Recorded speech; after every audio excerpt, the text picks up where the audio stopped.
We are, Yeah. now we are. Here we go. Okay, welcome everyone. I'm Bree, Partner Success Manager from Rev Genius. You might have already gathered that from catching us talk.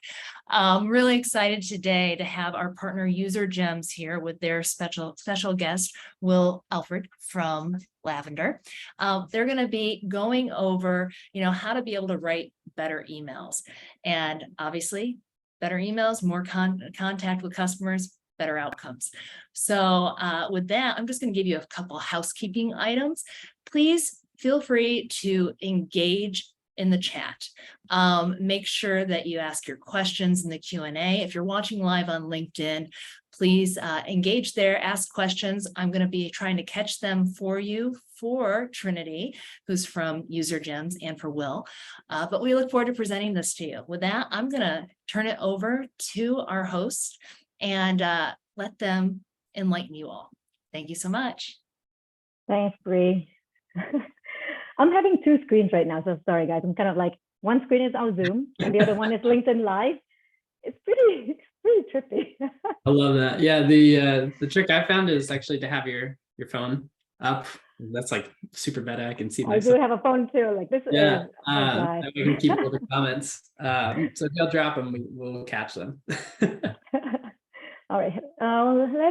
Let's give everyone a couple minutes to dial in before we get started. I'll turn the presentation mode on. Let's see how that's going.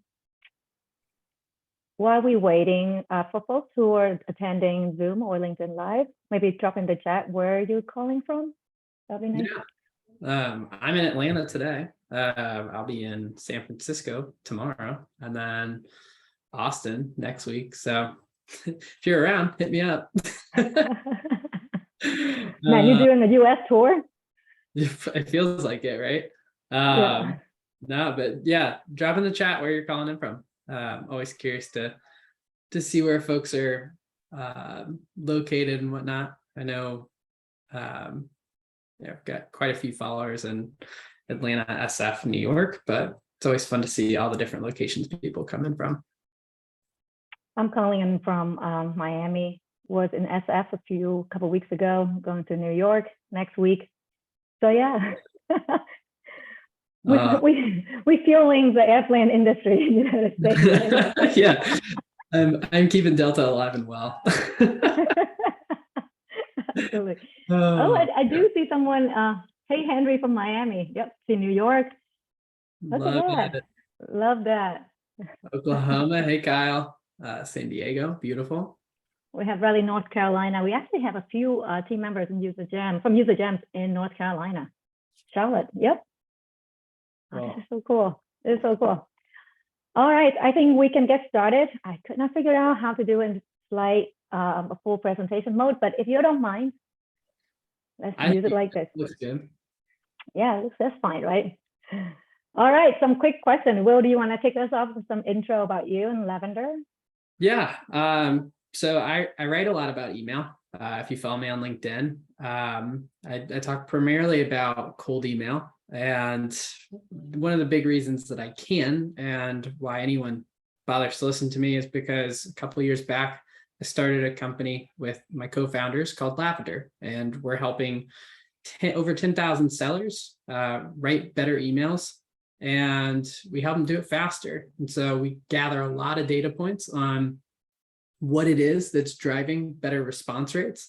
And so, what you'll get from me is not just a layer of, subjectivity from somebody who thinks about email a lot, but you're also going to get a layer of like data that is, going to back up a lot of these recommendations.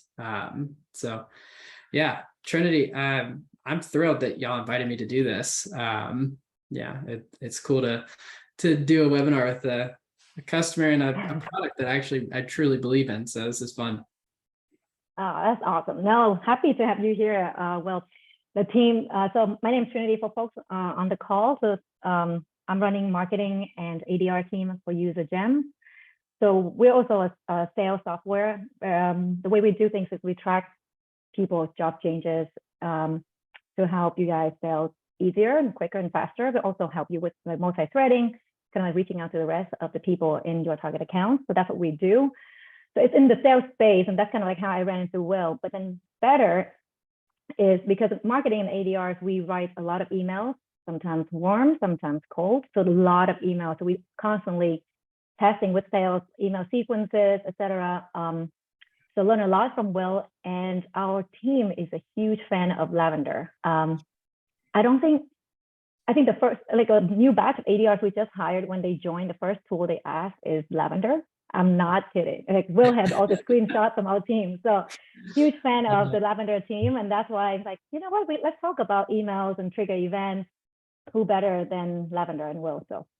Well, thank you. I am now super buttered up and ready to talk email. All right, let's do that. No, I think this is a super fun topic. You know, I mean, when we look at email and what's really driving results, this idea of a trigger, this idea of like really getting behind like why, super critical for driving response rates. What's the agenda for today, Trinity? Sounds good. So let's move into the agenda. So our agenda is pretty straightforward. It's actually very conversational. So the first part is to talk about like different sales trigger events. So the top 4 sales trigger events that give you the reason to reach out.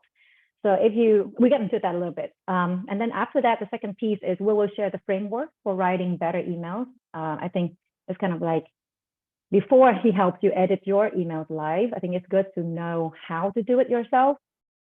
And then we wrap it up with a few email submissions that some of you already sent to Will and myself, and we'll edit live so you guys can see how it's done and bring it back home and improve your emails and get more meetings tomorrow. I love it. Yeah. So, yeah, Trinity, I'm curious on your end, what are the top sales triggers that are really driving results for y'all's team, right? I mean, I know personally, having somebody who's used your product before can be a fantastic reason to reach out to somebody. What are some other things that you're seeing? Yeah, actually. So if you search for sales trigger events on Google, you probably run into an article by HubSpot. And this one, I believe they wrote in 2016 or so. And every year they update it. So this is like evergreen, like correct list of trigger events. And there's 30 or 29 or 30 of them. But that's a lot of trigger events. So what we're trying to offer here is like, out of all of these signals, which ones we've seen that work and which one you guys should be keeping an eye out for, especially going into 2023. So the 4 that we've seen work really well internally for ourselves, but also for customers, but like in general for sales trigger events. So the first one is new executive. No matter where you search, you're going to see new executive is the #1 sales trigger event. And this one is for new hire, but also promotion too. So keep an eye out for that. We'll go over like what are some things that we've seen that work really well for each of these trigger events, and what are the things you should try to avoid, because everyone sometimes accidentally get into like the spamming habit. So that's trigger #1. Well, I want to dig into that. Let's click into that last, and when we get into the new executive signal, it seems like you have a lot to comment on. Yeah, it's a great trigger. I mean, all of these are really great triggers.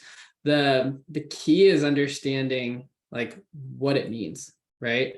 So it's like a new executive's coming into an organization, whether that's through promotion or from somebody outside of the organization. That typically means change is about to happen, right? So I think when we think about it that way, we think about like there's a proclivity, to use a big hairy word there, for change. It's a good opportunity for us to show up with a potential agent for that change. So that is a killer one that I think a lot of people are sleeping on. Yeah, absolutely. And then, so we'll get into that one a little bit, and how to not fall into the spam trap or the spam folder when you reach out to new executives. The second trigger is the previous customers or previous prospects at new companies. So I think if you're in sales, you've seen a lot of job changes happen in the last 2-3 years. We'll get more into like what this means, why it's a reason for you to reach out, and how to not waste these so-called low-hanging fruit. The third one is funding. Everyone knows this one. everyone's doing the same thing when they reach out on this one. So we'll get into like what you should and shouldn't do when you see funding. Yeah. The last Spoiler, piece. it's not Oh, go ahead. congrats on funding. Yeah, congrats. Now you have budget. How about my tool? And then the last one, which not a lot of people talk about, but I guarantee I can bet $10 right now, and you guys can reach out to me a year from now and tell me if I'm wrong. We're going to see a lot of M&A. We already started seeing a lot of M&A happening this year. It's going to pick up even more next year due to the market condition and everything. But not a lot of people talk about like how to reach out when M&A happens. So we'll try to tackle that today too. Yeah, I think it's an interesting one because I think it can give you a lot of signals, not necessarily like the best signals as far as like timing goes, right? If it's like just been announced, there's probably a lot of change happening within that organization and you like run into some interesting prioritization. But I think if you play it right, you can actually start the conversation early enough that you become like the first thing that they end up buying afterwards. Yeah. A funny thing is a lot of people treat M&A like funding. Congrats on being acquired, or congrats on acquiring someone, and just go straight to the pitch. Yeah, it doesn't really work. That one's a little bit trickier. Yeah.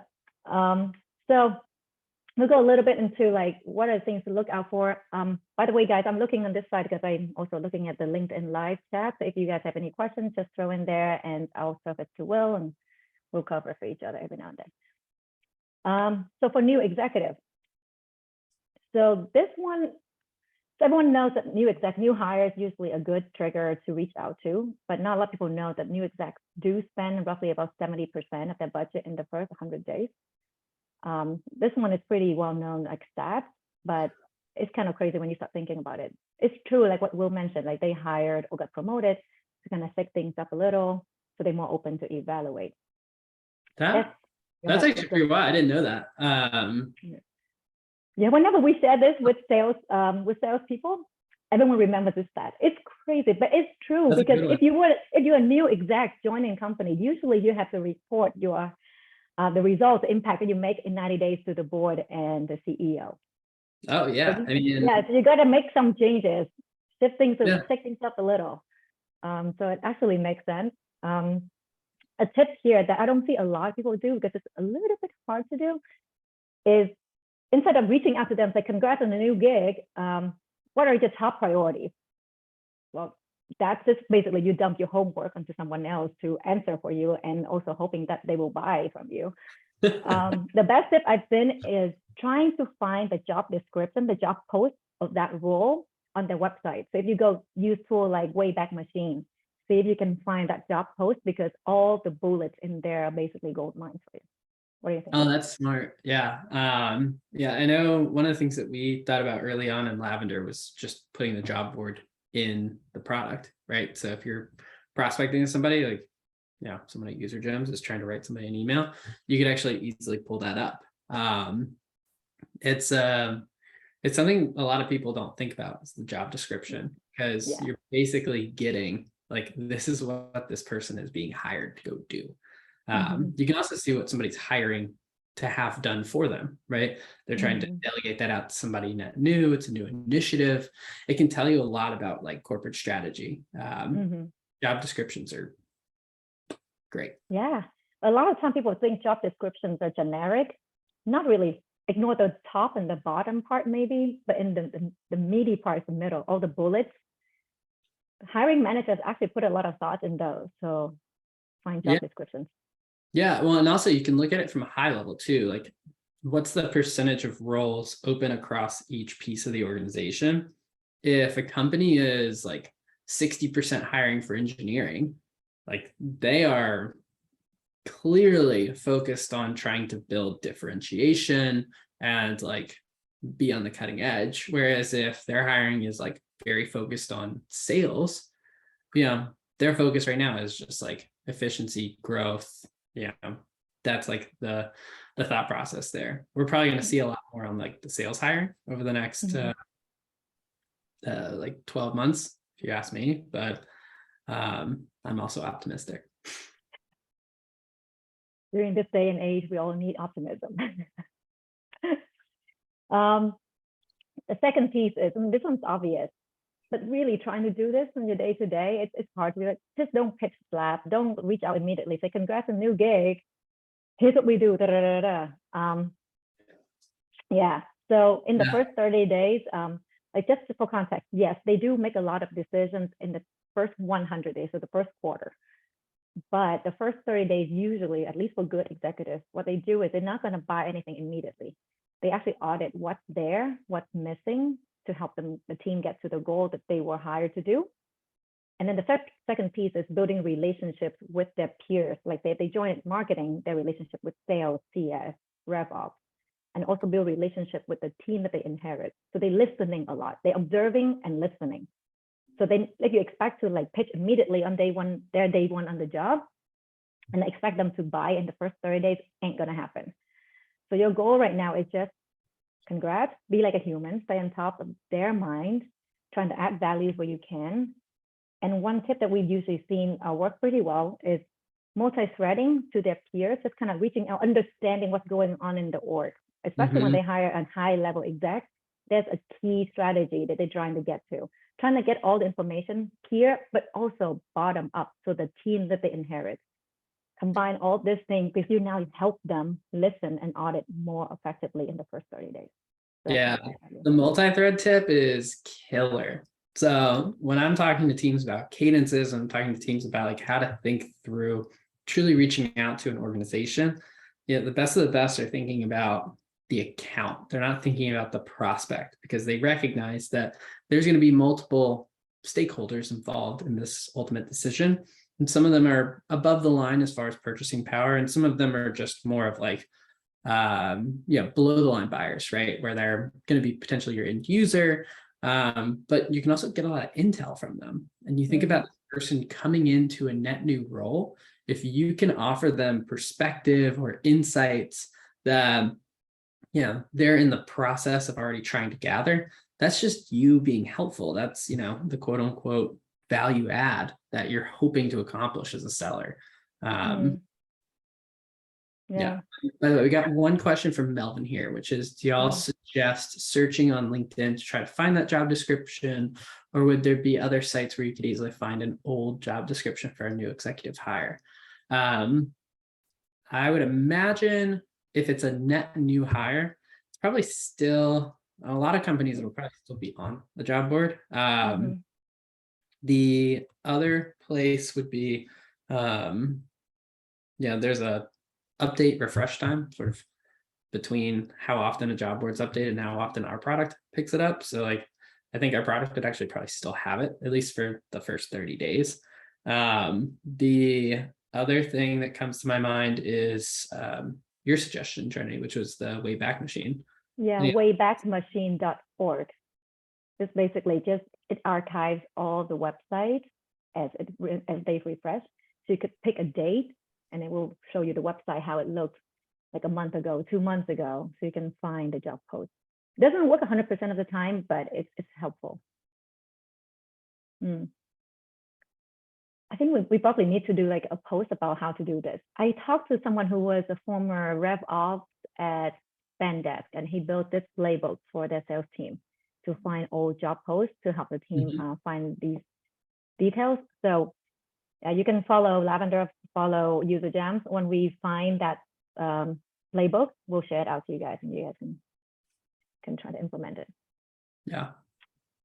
And on the multi-threaded piece, from what I've heard from the sales team, sometimes people are afraid of stepping on the main point of contact toe sometimes. So they don't want to rock the boat too much, and therefore it's just single thread. Do you know any kind of best practices around multi-threading to bring people in without offending potential key? I think there's a layer of transparency in your outreach that is appreciated, right? You show up with some research, right? You can't just like, think about the classic referral email, right? I say, Trinity, who would be the better person to talk to about this? You're like, please go away, right? Your immediate response is not like, let me give you the keys to the castle, right? It's, but instead, if I show up and I'm like, hey, I saw Trinity just joined as like the CRO at this amazing company. I know she was crushing it at UserGems, where they use Lavender. I'm sure in her first 30 days, she's trying to get a feel for everything at this company. I'm assuming you're not going anywhere, right? So I can make this joke. You know, one of the things that is really helpful in understanding if we can be helpful is, is the team writing their own sequences, or is that coming across as templated, right? Like just almost acting like a reporter, where you're just trying to pull intel from other individuals across the org. And I'm being transparent, right? I'm like, it's not like I'm keeping a secret that I'm trying to sell to the company. It's just like, I'm just trying to find information to see if I can be helpful. It's a very conditional type thing. It's like, if you answer this, I can find out that, I can be helpful somewhere across the org. Might not be the best, like off the cuff example, but that's sort of the mindset, which is you're basically doing additional research so that when you do have that conversation at the top of the org, it's bringing net new insights that they don't have necessarily. No, I love that. Act like a reporter, and share, like be transparent and sharing that information. I think that's actually helpful, right? You're not trying to do something sketchy or shady. You're trying to build relationship. You're trying to help and add value. So just position it that way. Love that. Yeah, and I think one of the things that I sort of used my example is the actual trigger here. You don't have to use that trigger. You could know that hypothetical Trinity is new CRO at this like crazy company, right? But you could go to them and you could bring in some other piece of research, right? You could bring in some other observation point that you can then like take, make some hypothesis about challenges that they're facing and try to gather information that way, right? Maybe you're selling a very technical product and you're like, hey, I saw you're using, a multitude of tech systems, but I didn't see anything to stitch all of those things together. Curious, would it save you time if you weren't building X, but you could leverage our API instead? And if they say yes, then you're like, oh, cool. Or they say like, I'm not the buyer. And you're like, no, I know that. I also know that, Trinity just came in. So I want to make sure, I understand what's going on within the org before I, blow her up as she gets onboarded. Oh, that's a good one. I think we're going to steal that line. Well, it's really good. Another thing that I've seen people do is they send out like the first 90-day checklist for CFO, something like that, because they do auditing, right? They want to know like, okay, what's out there. And this kind of material, like you can find it either within your company or frankly that you can just Google search and find something that's helpful, that seems helpful, some kind of cheat sheet, because 90 days is a short time to make an impact. So you can make their life a little bit easier, get their job done. Yes. And just share that.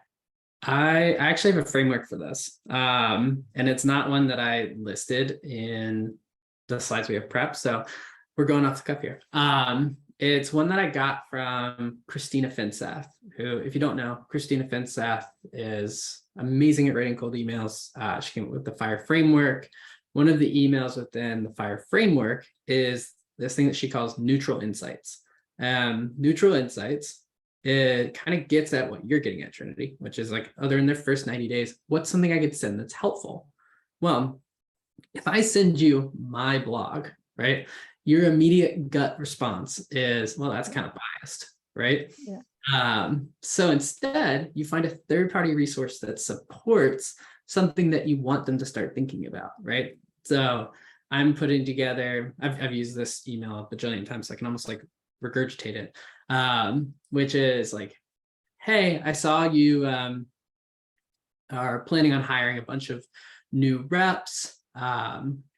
Usually onboarding those folks is really focused on calls, and we don't tend to focus on training. It's more just about templates. Thought you'd find this article interesting. and then like you explain what the article is and you put it in there. Another way you can like prime that is you could start the email with, hey, do you read third parties blog? Right. So like maybe I'm writing an email, I'm like, hey, do you read Outreach's blog? I've used this before and I've gotten responses where like, I kind of figured you might be competitive with Outreach, opened up a conversation, right? And I can be like, well, no, we're actually not. But how funny would that be if I sent you a competitor's blog? And like it strikes up a whole dialogue around the whole topic that I'm trying to talk to them about, right? Which is, getting new reps to write better emails, but I'm doing it as a helpful resource. It also kind of play along with the pattern interruption. I think Beck Holland talks a lot about it, because when people receive these emails, they usually expect you to try to sell something. And you're going to try to get all these like your internal resources to kind of like sway the decision one way or another. Yeah. So this is definitely will interrupt that and start building trust. Yeah, because there's no ask, right? What you're really trying to do is just be like, yeah, do you read this third-party resource? Now, you can phrase that a number of different ways, right? Explain what the article is that you're trying to send them. Explain why you're trying to send it to them, right? Don't just like leave them up in the air. There needs to be some sort of like trigger and reasoning behind it. And then you just give them the link. And that alone is like, we've used it in sequences and it actually boosts the performance of the overall sequence. You don't get replies on that email as often as the other ones, but the other emails performance actually boosted because we did that throughout the sequence. Yeah, no, it's true. I was going to say, like, don't ask for a sale immediately. And I know that everyone who's on the line, whose like job is prospecting, closing, is going to give you a heart attack, right? But it's true though. It's kind of like building a relationship. When first time you meet someone, going on a date or something, but not the first time, you don't ask immediately. You're trying to learn, be helpful, build trust, and then later on ask. So I think that's the same way to prospect. All right. So the trigger number 2, previous customers and prospects at new company. So this one, if you're not aware, if they already bought your product in the past or used your product in the past, they're 3 times to 5 times more likely to buy your product again.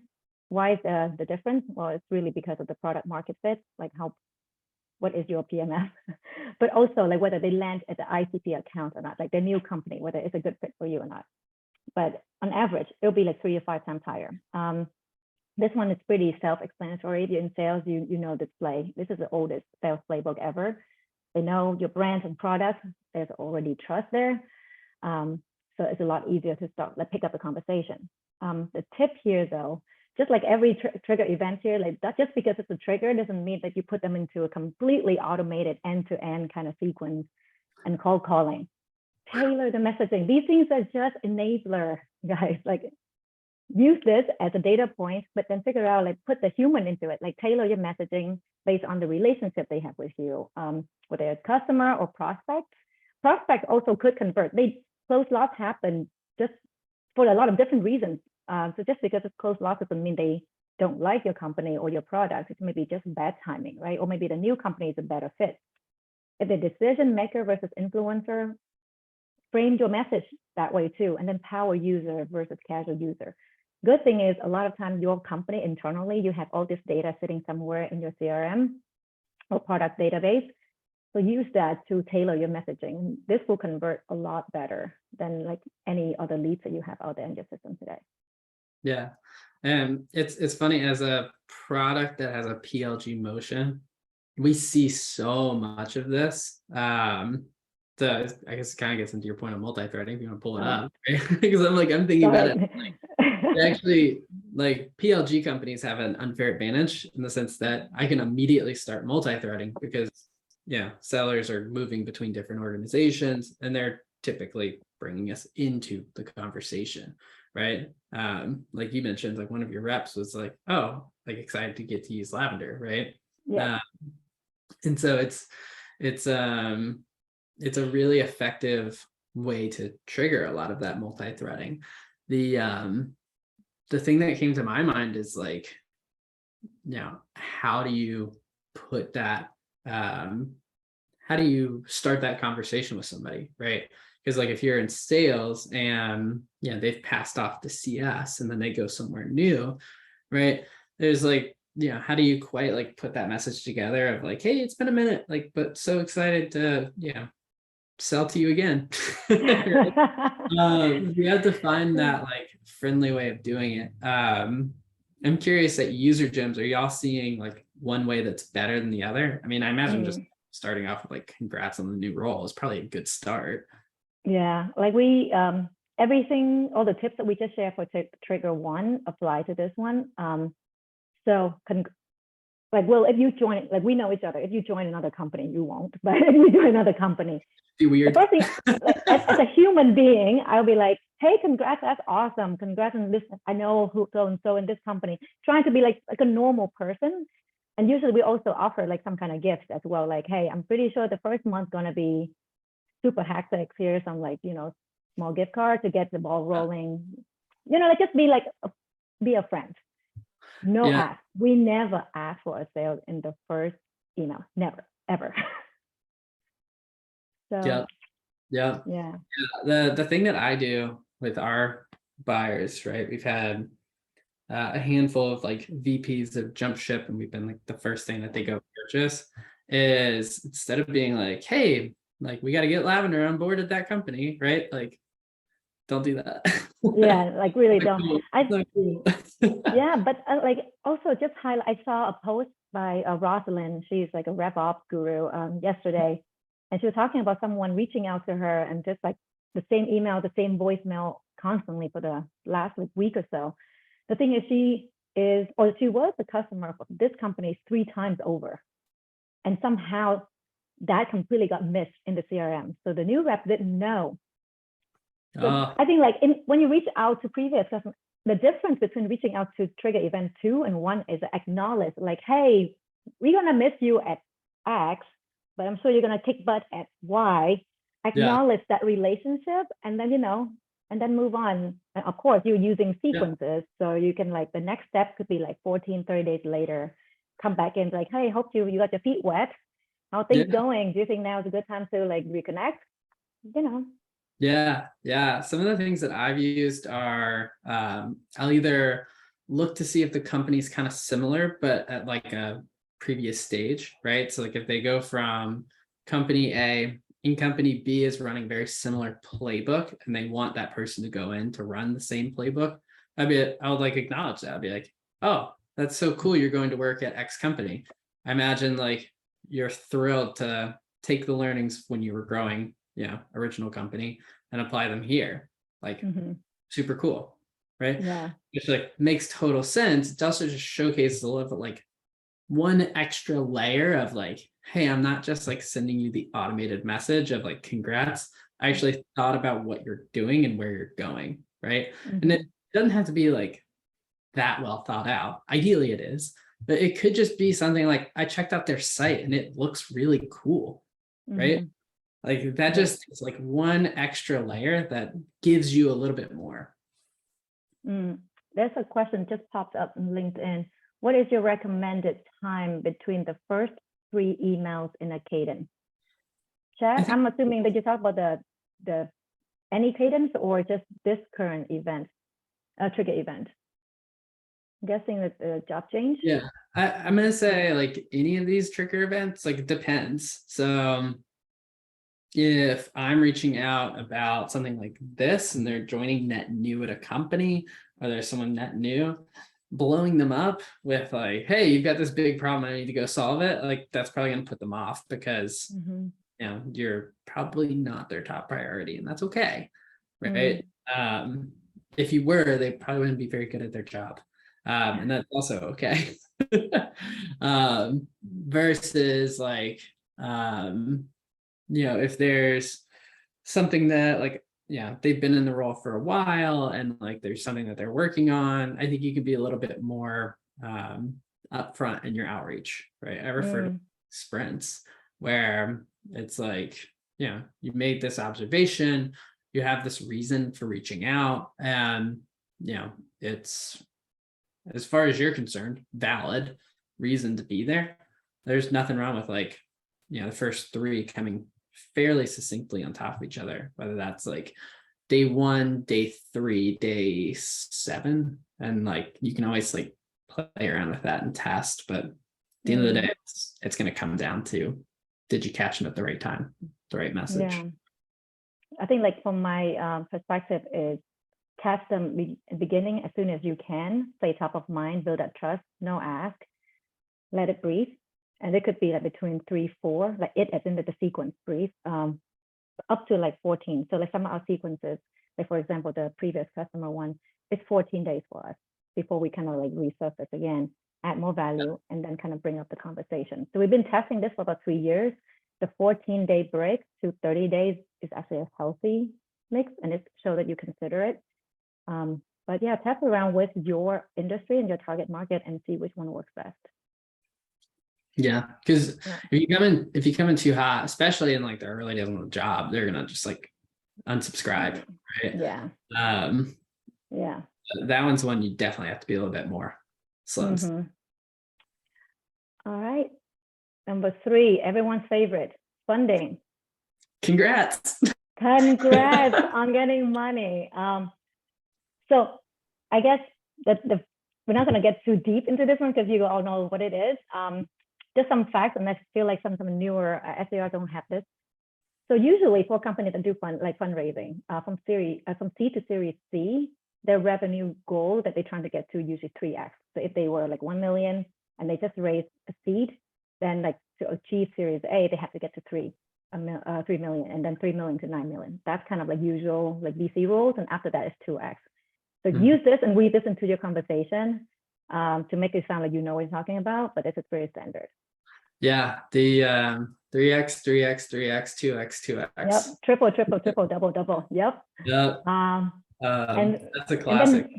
And then Will, like you mentioned this earlier, but like folks, when you see funding, like don't just look at the LinkedIn head like title and then immediately reach out. Read the article. Usually they will tell you what they're planning to use the money for. Like, is it to build new products, build a new like go-to-market motion, like partnering with other companies, or just growing efficiency, etc. Yeah. Weave this part into your outreach, and you spend way more out compared to like 99% of people reach out to buyers. Yeah, there's also like major differences depending on the stage of the company. Craft Ventures did a great blog post about like what an org structure looks like at each like seed to series, alphabetical order, right? And like breaks down how each silo of the organization gets bigger and more complicated, et cetera, as those funding rounds come in, right? Because like one of the key things that you're going to do with funding is you're going to hire. I think that the thing with a funding trigger is funding is cool, but what does that mean, right? Dina, I hope I'm pronouncing that correctly. Where can we get that? Craft Ventures has a website and a blog, and I can't remember exactly where you Craft Ventures. Oh, I can't send it to everyone right now, but follow Lavender LinkedIn page and UserGems LinkedIn page. I'll capture all the questions here and the follow-up notes. We'll email it out to you guys with the recording, but also share it on LinkedIn too, so you get the links. There's some really good materials on this.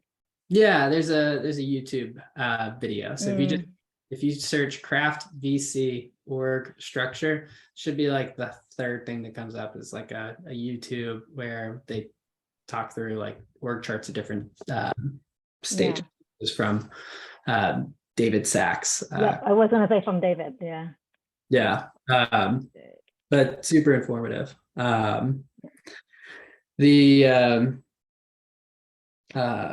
was I going with that? Yeah, but like the different like organization structure tells you very different things about like where they are, where they're going, and it's like, what's actually going on there. So like don't just like stop at funding, go down to that layer of like, what are you doing with the funding, right? What does that trigger indicate is going to happen within the org that indicates to you that there's a problem that you can solve, that's sort of like the layers of thinking that go into each of these things. Mm-hmm. And to build into the layer deeper, what we're talking about, also go a layer deeper in the org chart. So don't just reach out to the C-suites and the super VPs. Something that you guys might not be aware is by the time that we see the funding announcement, it's usually 2 to 3 months after the funding is already finalized, money's in the bank, everything. It takes a while for PR to kick in for the public to see. What that means is all the goals already set. The department heads already know those goals. They probably already, like the plan's already in action. They have a budget now. So don't just go to the top, go a layer below as well and reaching out to them and see how you can help.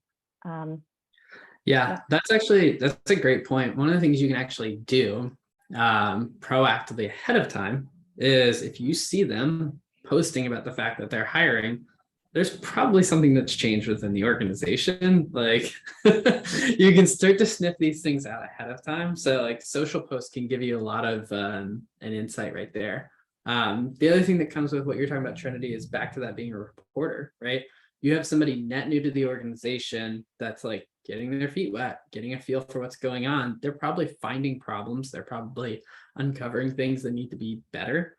And you can start to have a conversation around like, hey, if you could do the following thing, would that be something that's helpful for you?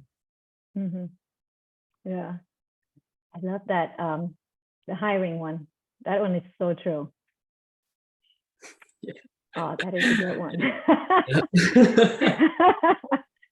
Monitor job boards and see if you see a lot of job postings, job description being published. Then you know something is up. Yeah, and Carrie commented, what data source are we using to get company and decision maker contact info?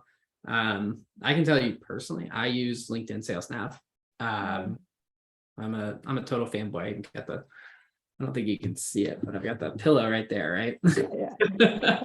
Love what they're doing on like the ability to sort and segment the information that people put out very publicly. It makes it very easy to figure it out.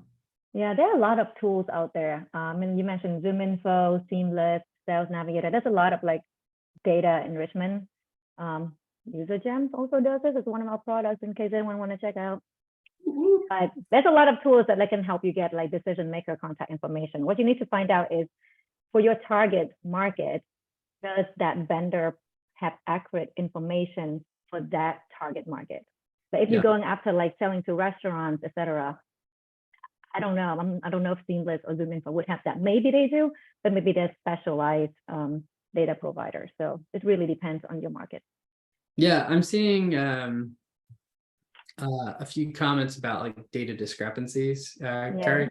To that point, one of the key things that I'm a huge advocate for is you pull a list out of Zoom Info, Seamless, wherever, run it through a validation service to make sure it's a true email that you should be sending an email to, right? Like if that's not a valid email, it's going to bounce, and that's bad for your sending health reputation. And so all the personalization in the world can't help you if you don't actually show up in the inbox. Yeah, I think like on average, I keep hearing that the bounce rate that is acceptable these days is like in the 10 or 12%. Well, keep me honest. That's what I heard. I don't know if it's true. That sounds terrible as a marketer. Yeah, it's high. That's really high. So like be careful when you buy any new, like if you do a data dump into your system, like really check the emails, whether they're accurate or not. And then validation services, any recommendations y'all have? Like there's Bright Verify, there's a few of them out there. I think you literally just put an email validation tool into Google and you'll find a few. So last one before we go into the email framework, M&A, merger and acquisitions. We're going to see a lot of this the next few months, guarantee you. We already see that a lot. So this one's tricky. This one's trickier than funding. So not a lot of people talk about it. So I feel like some tips here from what at least I've seen works, but obviously it's not everything. So don't treat all M&A the same. So funding is usually like, yay, confetti, unicorn, everywhere emoji, right? So that's funding. M&A is a lot trickier. So sometimes it's great. Everyone's excited. Sometimes not. Hard to kind of suss this out. So research a bit more before you reach out. sometimes they become one. Sometimes they still operate as two companies, Slack, Salesforce, still two companies, but it's an M&A that happened, right? So read the announcement details really carefully before you reach out. This will help you stand out a lot.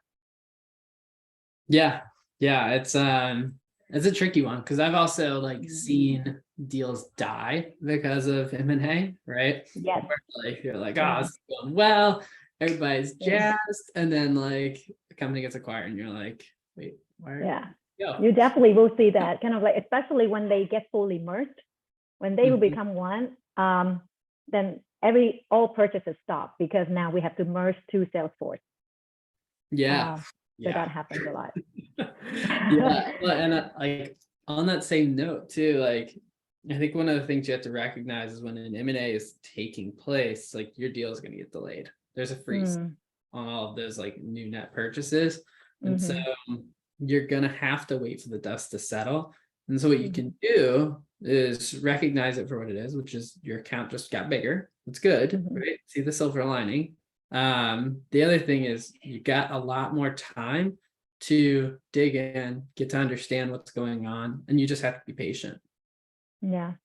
And it really depends on the service that you sell and the product that you sell too. Sometimes it could help. I don't know, I'm making stuff up at this point, but it's kind of like there's a lot of uncertainty, there's a lot of streamlining. If your product helps with that, managing all the chaos that happens during an M&A, then I think that'll be a good time. But yeah. Like the consultancy is having a field. I guess this is the only one out of the 4 trigger events I would put a red flag there. So keep an eye on this. Might put your deal at risk. All right. And now we segueing over to the framework for the writing email. Yeah. So since we're talking about email triggers, I wanted to focus on frameworks that were really based in sort of looking for in personalization, right? If you think about a trigger, what you're really talking about is you're personalizing an email. So there's 3 email frameworks that I really wanted to speak to in depth today. One is the mousetrap for the bold, for those that feel a little uncomfortable with the lack of context that comes with it. I talk about the mousetrap plus context. And then I've got my all-time favorite. It doesn't even have a name. I just use it all the time. And so like, it's just a really easy way for me to think through emails. Trinity, what's easier? Do you want me to screen share the Google Doc? Or... Is it the one that we had this morning, right? Let me check. Yeah. Let me know. Do you see the G-Doc on your end? All right. What you're seeing here is it's not a template, right? I think one of the things that folks get really caught up in is over templatizing of messaging. And when you're talking about triggers, when you're talking about personalization, when you're talking about having a real reason to reach out, you need a solution to that is flexible. You can't scale your outbound with like these like blocks of copy that have nothing to do with why you're reaching out, right?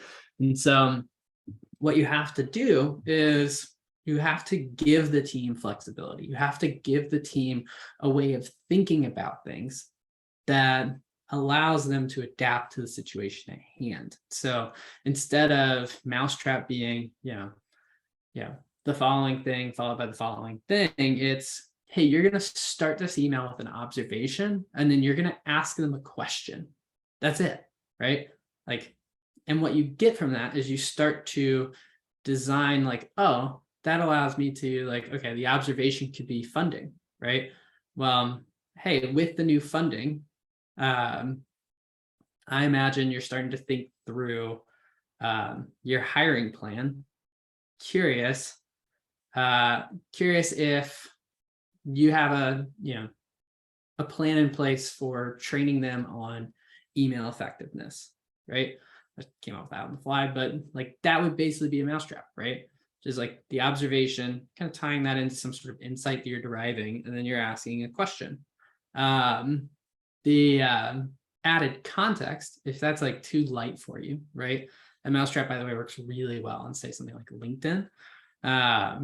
If do you feel uncomfortable without like the context of what you do, right? After you ask that question, you can just say like, hey, for context, like that's what we're really good at. We help sellers write better emails faster, right? Like it's super simple, super short, but I'm just providing an extra layer of detail that can help bring the person to understanding, oh, why would you ask that? Of course, right? Now, one of the things I like to note is all of these frameworks, right? You could make your own framework. You could take a template that you're sending out today and you could turn it into a framework.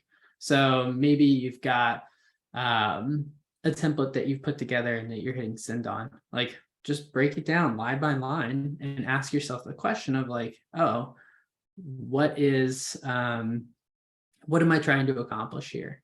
Does that logically flow into the next thing? And you start asking these questions, you can actually break it down into its like simplest format, right? So for my favorite framework, right, it's I make an observation, I tie that observation back to some sort of insight that I'm deriving, right? So like funding to hiring, right? Then it's back to some problem that exists within that, right? That could be something as simple as like the plan to, maybe most teams are thinking about cold call training, but tend to lean on templates and thusly results are bad, right? Problem. Credibility, that's where you're just kind of stating like, UserGems is seeing amazing results as a byproduct of using Lavender with their new ADRs. One of the reasons is because we sit on every single email and give them live feedback, right? So that's like, you're explaining exactly what it does. It's very concrete. And then you move into starting a conversation with them. I think that last piece can't be undersold, right? The trigger isn't necessarily some excuse that means like, oh, we're going to have a meeting now, right? You didn't earn it. You have to just like focus on generating dialogue with the person on the other end.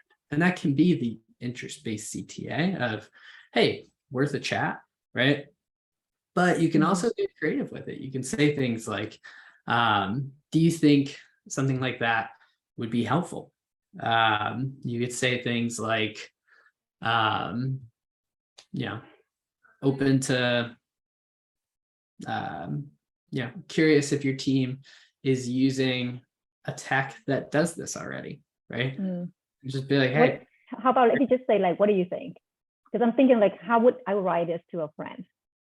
I actually like that. I've never used what do you think? That's a good one. All right. People on the line, try it out and let us know. Because that's how I would write it to people that I know personally. What do you think? Yeah. And the other one that I would use is, hey, did I get my assumptions wrong here? Or correct me if I've got this wrong. Something like that, where you just like ask them to correct you. Works very well. I really like what you wrote today on your LinkedIn post about like, don't write for conversion, write for conversation. Yeah. And I really like, as I'm in marketing, I receive a lot of emails. I love conversion, don't take me wrong, love that. But I can really see like when someone's just writing for like selling and conversion, you can smell it from miles away. Versus conversation, the more casual it is, the better. Yeah, I joke often that like a lot of sellers could be fantastic marketing copywriters because they write marketing copy. A lot of times it's actually the department that's giving them this, and then they don't necessarily put it into their own voice. But yeah, there's a time and a place for like very informative messaging. Like what was the stat? Like 70% of their budget's going to be spent in the first 100 days. Oh yeah, new execs spend 70% of the budget in the first 100 days. Right. So a net new rep might feel really inclined to want to share that, right? Be like, oh, that's good insight, right?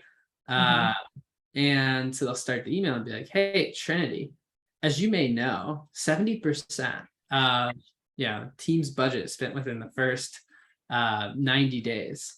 Yeah. Do you have insight into, if past customers are joining, I don't know, whatever the message, right? But what we actually find in the data is when you take that tone, people see it from a mile away and they just say, oh, the marketing message.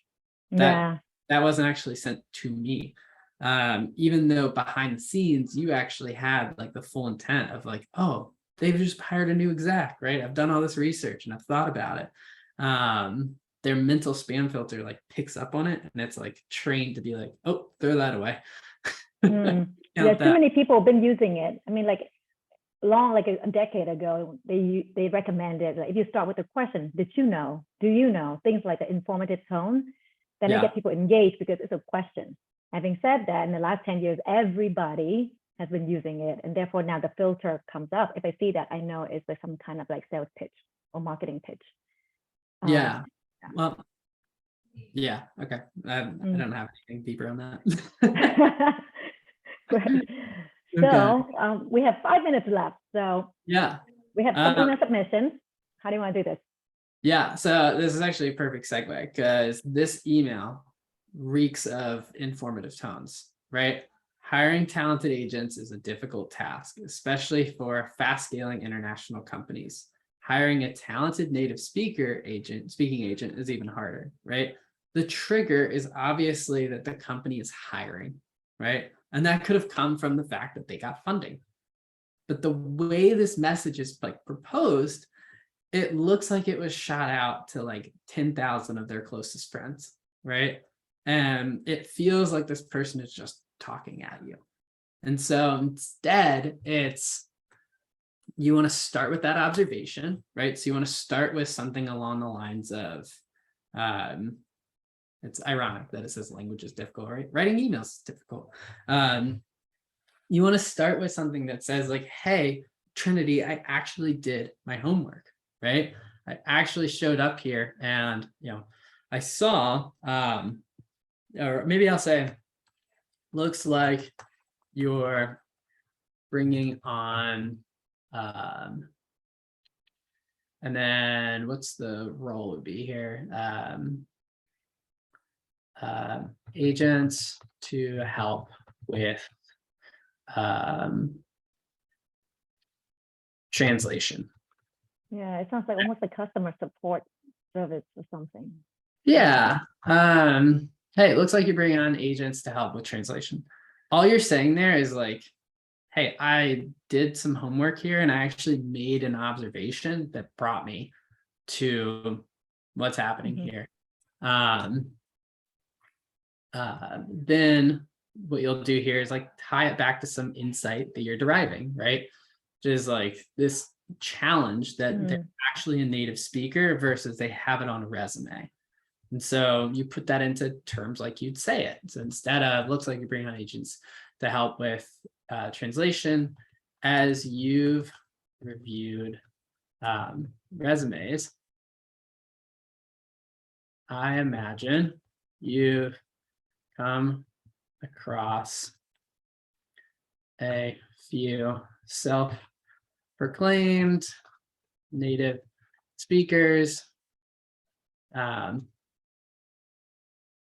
Let me guess, they didn't live up to the hype, right? Just sort of writing it as I would speak it.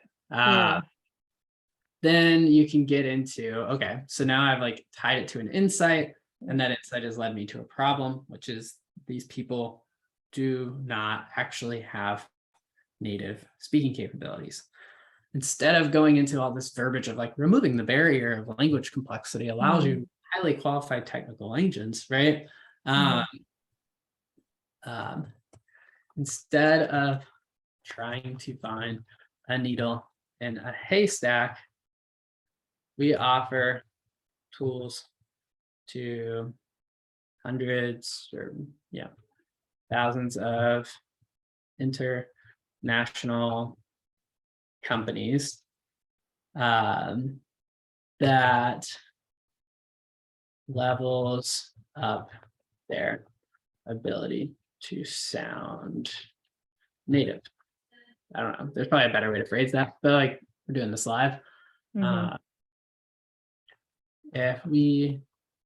If you're still hiring for it, would love to show how we can help.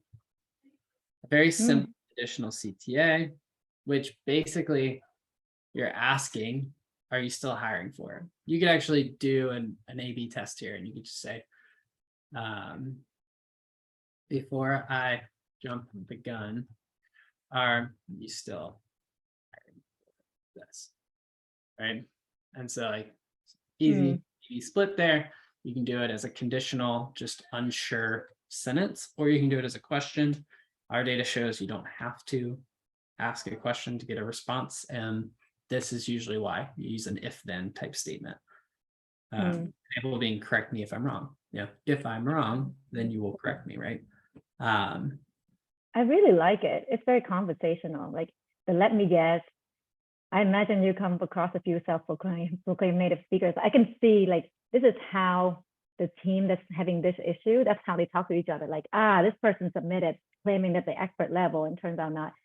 So it speaks to the problem, but in a very conversational tone. Yeah. That's kind of the TLDR of writing emails these days, right?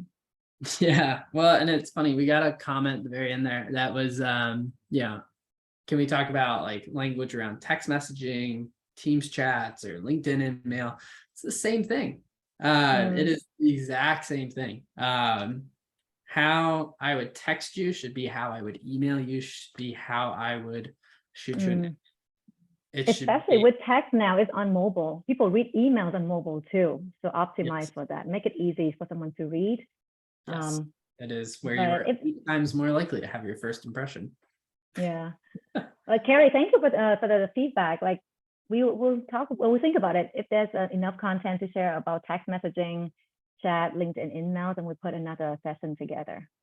But I'm cognizant of time. I just realized that we're 2 minutes over. Didn't think this was going to take an hour, but it's been so fun. And thank you everyone for joining. We do have a couple more emails, so maybe we can chat offline and see maybe Lavender can help like whoever that submitted improve their email so that they can get more meetings tomorrow. 100%. 100%. Yeah, we could be down here. Well, thank you so much, everyone, for dialing in. I hope it was helpful. And hopefully next time we do it again and we'll see your faces again. Thanks, Will. Hey, thank you for having me on. Trinity, thank you. Thank you all for joining. Thanks, Rev Genius. And we'll have a safe flight. You just froze for a second, like, wait. All right, bye.